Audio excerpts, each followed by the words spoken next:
뉴욕 증시부터 함께 보시겠습니다. 뉴욕 증시 3대 지수 일제히 상승했습니다. S&P 500은 앞서 말씀드린 것처럼 닷새 연속 사상 최고치를 갈아치우면서요. 지금 4,900선에 거의 육박하고 있습니다. 0.53%가 올랐습니다.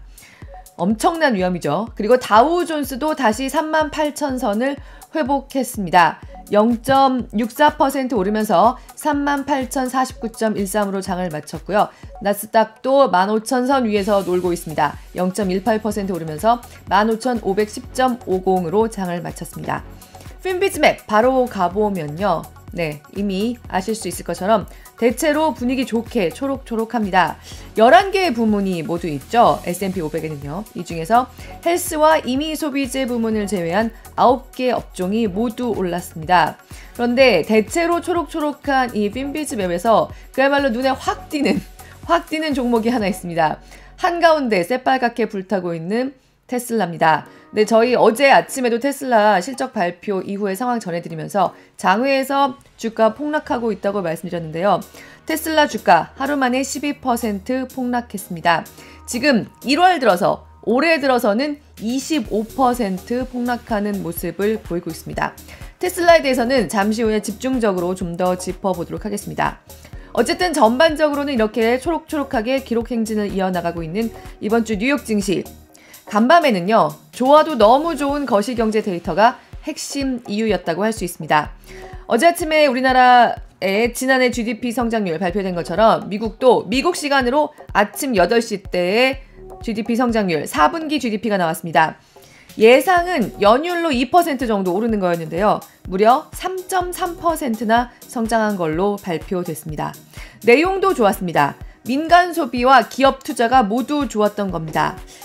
하지만 가장 성장세가 두드러졌던 건 사실 미국 정부의 지출이긴 합니다. 미국 정부가 돈을 엄청나게 이렇게 쓰고 있는 것에 대해서는 의견이 엇갈리지만요. 네, 4분기에도 미국 정부 역시 또 돈을 아낌없이 쓰면서 전반적으로 GDP 3.3%나 성장했습니다. 연율로 환산한 4분기 GDP입니다.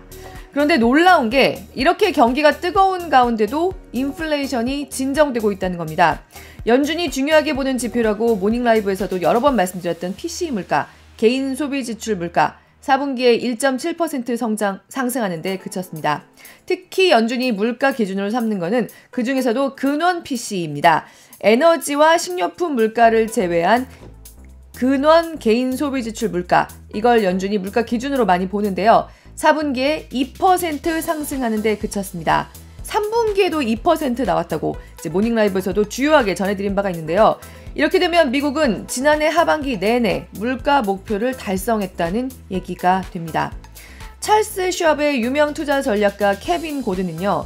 물가 상승 없이 성장하고 있는 미국 경제, 이 정도면 거의 널바나 수준이다, 열반 수준이다라고 흥분하기도 했습니다.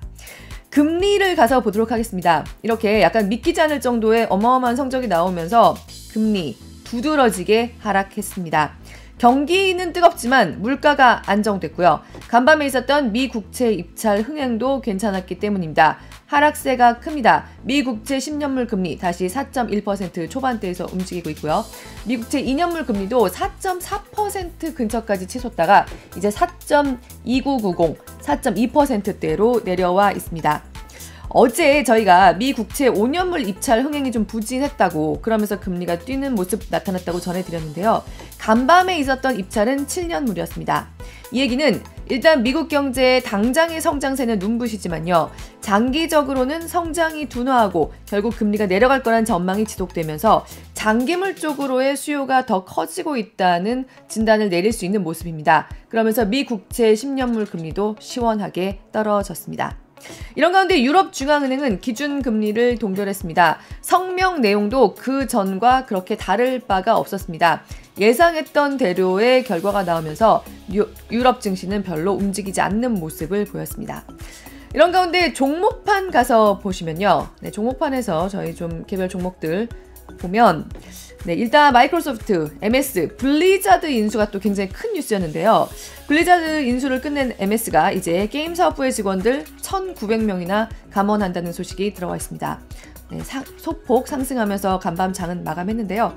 큰 프로젝트를 끝내고 나니까 내보낸다는 걸까요? 왜 보상은 좀 해줬을 겁니다.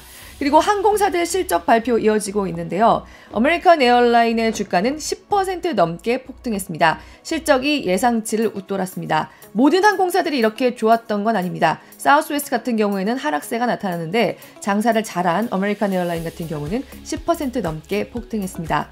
오늘 저희 항공업계 관련해서도 집중적으로 짚어봅니다. 특히 미국 보잉사에 지금 탈이 끊이지 않고 있는데 그 여파가 항공운수업계에는 어떤 영향을 미칠지도 알아보겠습니다. 그리고 지금 종목판에는 저희가 올려놓지 않았는데요. 인텔이 장을 마감한 뒤에 4분기 실적을 공개했습니다. 실적 자체는 그렇게 나쁘지 않았는데 1분기, 올해 1분기에 대한 가이던스가 상당히 실망스러우면서 인텔의 주가는 지금 시간외 거래에서 장외 거래에서 급락하는 모습을 보이고 있습니다. 이런 가운데 미국의 공정위 같은 곳이라고 할 수 있는 연방거래위원회 FTC가 빅테크들의 인공지능 스타트업 대규모 투자에 대한 조사를 개시했다고 뉴욕타임스가 보도했습니다. 이를테면 마이크로소프트가 챗GPT에 바로 그 회사 오픈AI에 수십조 원을 투자한 것, 저희 모닝라이브에서도 자주 전해드렸죠. 얼마 전에 오픈AI에 난이 일어났을 때는 그야말로 회사를 그냥 통째로 마이크로소프트가 사업부 하나로 흡수할 뻔하기도 했습니다. 그리고 또 오픈AI의 경쟁사인 엔스로픽이라는 스타트업에는 여기도 굉장히 유명한 곳이죠. 아마존과 구글이 수조 원을 투자하기도 했는데요. 이런 빅테크들의 투자가 경쟁 구도에 어떤 영향을 미쳤는지, 법무부의 반독점 부서에 통제할 건 없는지 살펴보겠다고 하는 겁니다. 그리고 요즘 애플요. 애플 가서 보면 좋은 뉴스랑 나쁜 뉴스가 교차하고 있는데요. 애플이 지난해 중국 스마트폰 시장에서 출하량 기준으로 처음 점유율 1위를 달성했다는 뉴스도 들어와 있습니다. 스마트폰 시장이 전체적으로 둔화 중이고 특히 중국 시장 둔화되면서 애플의 앞으로의 주가에 대해서 투자 등급을 낮추는 그런 월가 기관들이 연초에 잇따랐는데요. 스마트폰 시장이 둔화 중인 건 맞지만 아이폰의 중국 시장 내에서의 출하량은 상대적으로 덜 줄어들면서 처음 1위에 올랐다는 겁니다. 덜 팔리지만 그렇지만 점유율은 늘리고 있다는 거죠. 테슬라가 문득 떠오릅니다. 전기차 시장이 둔화하고 있지만 그 가운데 점유율은 공격적으로 늘려가고 있는데요. 테슬라에 대해서는 오늘 계속해서 제가 좀 약을 팔고 있죠. A부터 G까지 집중해부 잠시 후에 시작해 보도록 하겠습니다. 이런 가운데 유가 가서 보시겠습니다. 유가 보면요. 유가는 보시는 것처럼 급등세가 나타났습니다. 브렌트유 80달러 다시 돌파해서 상승세가 나타나고 있습니다. 거의 3% 올랐죠. 배럴당 82.43달러에서 장을 마쳤고요. 서부 텍사스산 중진유도 3% 급등하면서 77.36으로 장을 마쳤습니다. 어느새 80달러에 가까워지고 있습니다.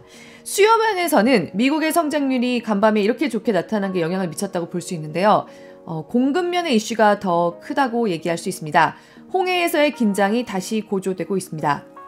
예멘 후티 반군이 미국 해군의 호위를 받으면서 지나가고 있던 세계 2위의 해운선사 머스크의 선박을 다시 미사일 공격했다는 소식이 들어와 있습니다.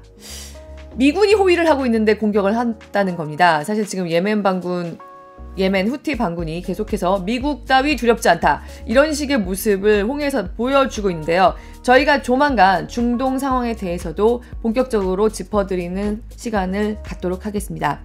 그리고 러시아 쪽에서도 공급면에 이슈가 있습니다. 우크라이나가 최근에 계속 드론으로 크림반도의 러시아 주요 정유시설 타격하면서 러시아의 에너지 인프라를 공격하는 전략을 구사하고 있는데요. 간밤에도 러시아의 에너지 시설 우크라이나가 드론 공격했다는 소식이 들어와 있습니다. 이렇게 지금 중동과 러시아 양측에서 원유 공급면에서의 긴장이 다시 높아지면서 유가는 방금 보신 것처럼 급등하는 모습을 보였습니다.